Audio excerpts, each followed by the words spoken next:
Ayun na nga guys, namalengke na naman si Inday. Lord, sa dali ko ito binili. Yung iba sa dali. Tulad din ng bacon, sa dali ko siya binili. Ayan.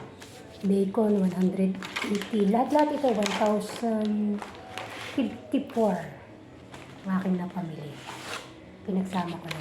Sa dali ko rin niya, mas mura siya. 159 siya. Mas mahal dun sa Almond. Ito yung ginagamit ko kain. Yan. Yung ginagamit kong coffee milk. Murahin lang to. 11 lang na isa. Okay. Sarap to. Ito. Cheese. Cheese buns. Maiba naman. Tissue.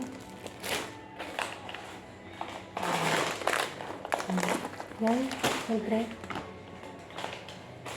Okay. Ano kami nag-spaghetti. Tapos yun, mag-ano kami.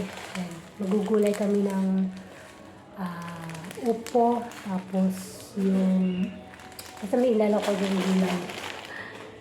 Siyempre, bili tayo nito dahil bumili ako ng lalagyan ng gata. Guys, ganito lang binibili namin. Pag-uubos ng rice namin, dalawa. Pag-uubos na yung isa, kaya dalawa na binili ko. Then, ito yung kape namin. Mura lang ito, 5 pesos. Sa dali siya. Isa lang palang binili ko. Alam mo na? Kasi ito, pag walang stock, bili agad. Kasi magbili. Tapos ito, bago. Kaya bumili ako. Yan, dito po nagwawakas ang ating pinamalingki. This is Marcel Manintin. Bye! Happy day!